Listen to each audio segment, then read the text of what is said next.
હારતોરાથી સ્વાગત પૂજન કરજો.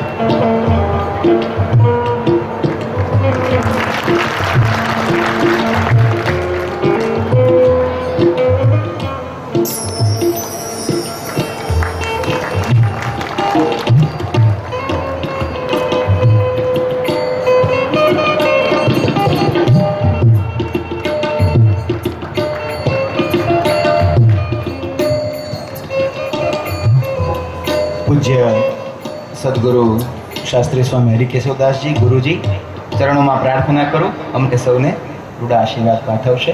પૂજ્ય ગુરુજી.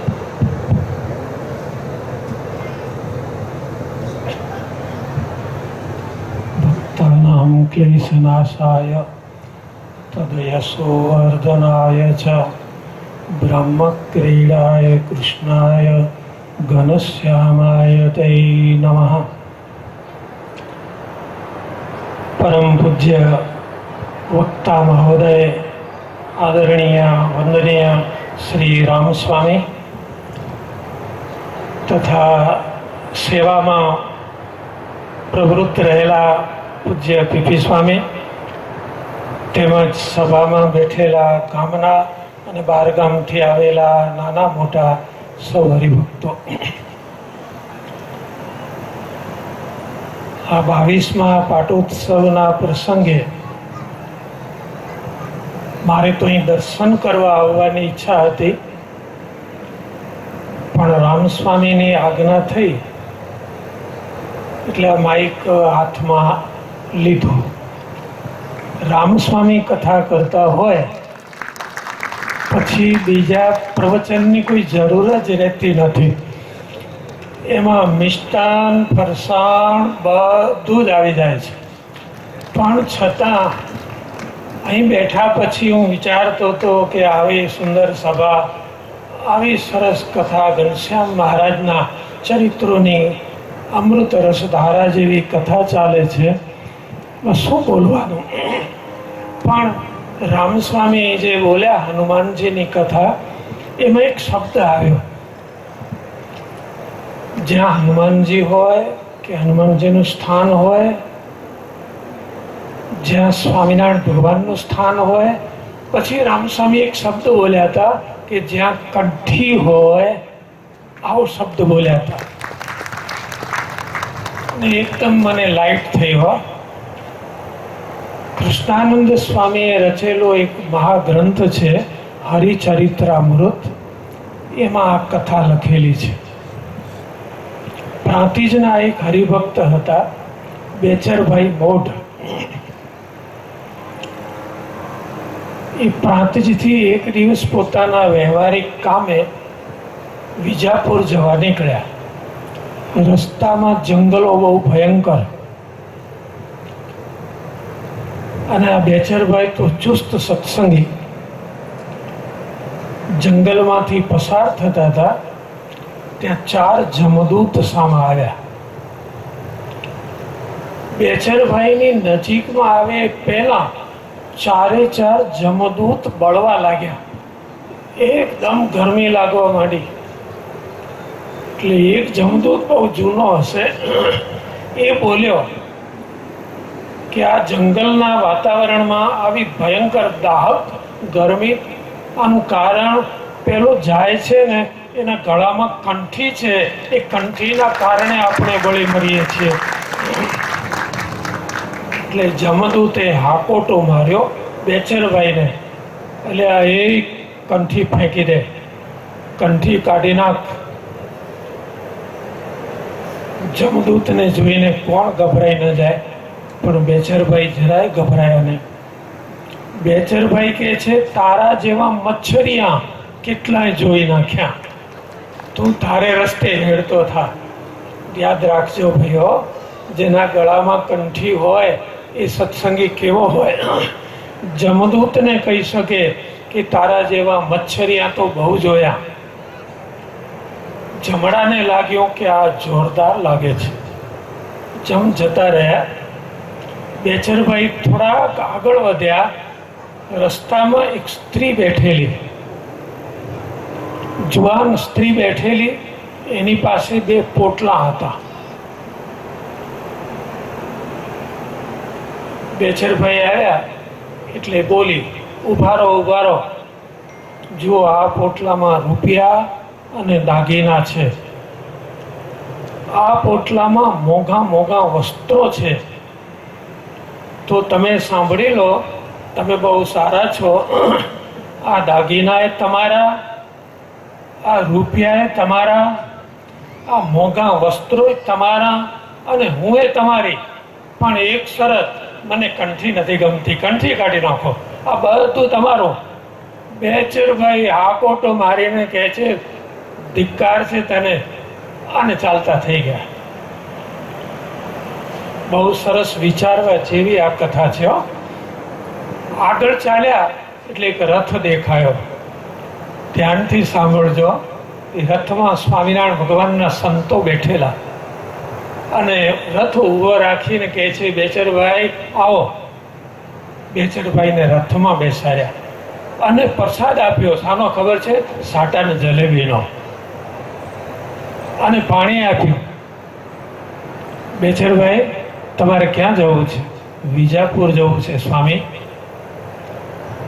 પણ સ્વામી તમે અહીં ક્યાંથી? રથમાં. અમને શ્રીજી મહારાજે મોકલ્યા છે. જે ભક્ત કંઠીવાળો, જે હરિભક્ત ભયમાં ગભરાય નહીં, લાલચમાં લેવાય નહીં, એના માટે સ્વામિનારાયણ ભગવાન રથ મોકલે છે. સત્સંગી કેવા જોઈએ? જમડાના ભયથી ગભરાયા નહીં અને આ લાલચમાં લેવાયા નહીં. વિજાપુર આવ્યો એટલે તરત જ સંતોએ કહ્યું કે ઉતરો. બેચરભાઈ નીચે ઉતરી અને સંતોને જ્યાં પગે લાગવા જાય છે ત્યાં તરત જ રથ અને સંતો અદૃશ્ય થઈ ગયા. આ કથા એટલા માટે યાદ આવી કે સ્વામિનારાયણ ભગવાનનો સત્સંગી, જેના ગળામાં સ્વામિનારાયણ ભગવાનની કંઠી હોય, એ આવો બહાદુર હોય, આવો સુરવીર હોય, ક્યાંય લોભ લાલચમાં લેવાય નહીં, એવો દ્રઢ મનોબળવાળો હોય, તો જમડા પણ એનાથી દૂર જાય. અને સંતો અક્ષરધામમાંથી સ્વામિનારાયણ ભગવાન સંતોની મદદ મોકલે. સજ્જનો, એટલે ધ્યાન રાખજો. આ રામસ્વામી આપણને મળ્યા છે. એ વ્યવહાર, વિદ્વત્તા, વિવેક, વિચાર અને વિચરણ, આ 5 વ એના જીવનમાં અખંડ ચાલુ હોય છે. આજે અહીં કથા કરે છે તો કાલે અમેરિકામાં કથા કરતા હોય, પરમ દાડે ઓસ્ટ્રેલિયામાં કથા વાંચતા હોય. તો આવા વિદ્વાન અને પવિત્ર સંત આપણને મળ્યા છે. તો કદાચ કોઈના ગળામાં કંઠી ન હોય તો કંઠી બાંધી લેજો. અને તમારા નાના બાળકોને પણ એ સંસ્કાર આપજો કે કંઠી સિવાય, સતાનંદ સ્વામી કહે છે, કંઠી વગર તો પાણી પણ પીવાય નહીં. તો કંઠી જો ન હોય તો આ સંત આપણા હાથમાં આવ્યા છે, તો એમના હાથે કંઠી પહેરી લેજો. અને સ્વામિનારાયણ ભગવાનના આવા નિર્ભય સત્સંગી બની અને ભગવાનનું ભજન કરજો. તો શ્રીજી મહારાજનો રથ આપણી આગળ હાજર ને હાજર રહેશે. સજ્જનો, અહીં આવીને બહુ આનંદ થયો. આ રોડ ઉપરથી તો ઘણીવાર નીકળ્યા છીએ, મંદિરમાં દર્શન કરવા પણ આવ્યા છીએ, પણ આજે 22 વર્ષ પૂરા થાય છે એટલે ઠાકોરજીના દર્શન કરી અહીં આવી પૂજ્ય વક્તા મહોદય રામસ્વામીના મુખે ઘનશ્યામ મહારાજના બાલચરિત્રોની કથા સાંભળી. કેવી અમૃતમય કથા! આ કથાનો એક શબ્દ પણ આપણા જીવનમાં આવે ને તો બેડો પાર થઈ જાય. માટે આ કથામાંથી કંઈક ઉપાડજો.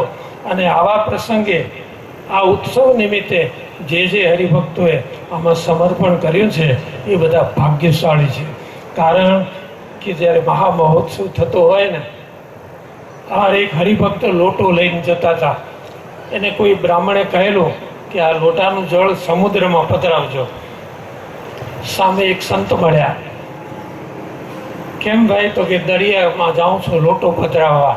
એટલે ભાઈ આ સાબરમતી નદી બે છે બે કાંઠે, એમાં લોટો પધરાવી દે એ સમુદ્રમાં પહોંચી જશે.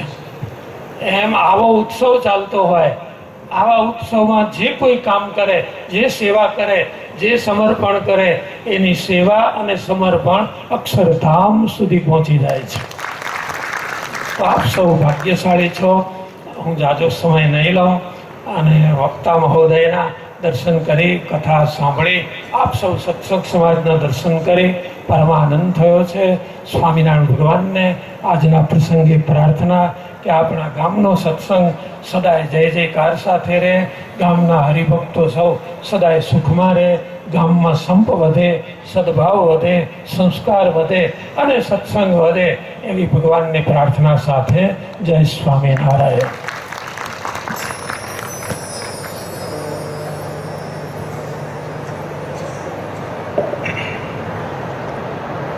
ખૂબ રૂડા આશીર્વાદ આપણને પૂજ્ય સ્વામી આપ્યા. હમણાં જ સ્વામીએ કહ્યું ને કે આપણે વહેતી ગંગામાં લોટો પધરાવીએ એટલે આપણો લોટો સમુદ્ર સુધી પહોંચી જાય. આવા ઉત્સવમાં આપણે સેવા કરીએ એટલે અક્ષરધામ અને ઠાકોરજી સુધી એ સેવા આપણી પહોંચે.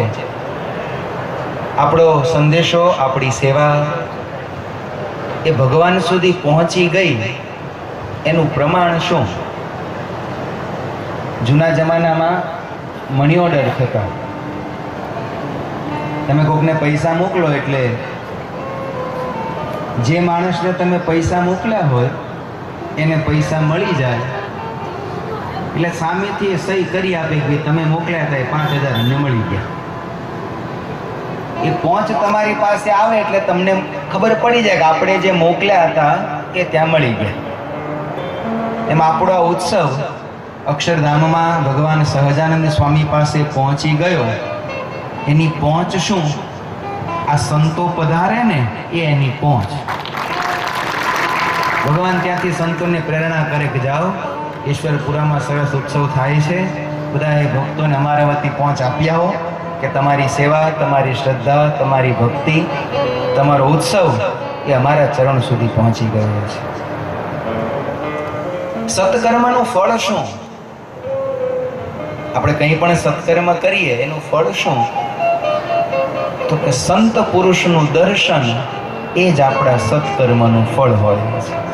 જ્યારે આવા સુંદર પ્રસંગે આવા પૂજનીય વડીલ સંતોના આપણને દર્શન થયા, સુંદર આપણને આશીર્વચન મળ્યા, જે કંઈ એમણે આપણને ટકોર કરી છે એ ટકોર આપણે આપણા જીવનમાં ઉતારી ભગવાનના સાચા આશ્રિતનું લક્ષણ એ છે કે ભગવાનના ગમતામાં રહે. હનુમાનજી મહારાજે જે દિવસે ભગવાનની આંખમાં જોયું ને, હનુમાનજી મહારાજ કરતા હતા શું? એ રાક્ષસીઓને મારતા હતા. પણ પરમાત્માની આંખમાં જોયું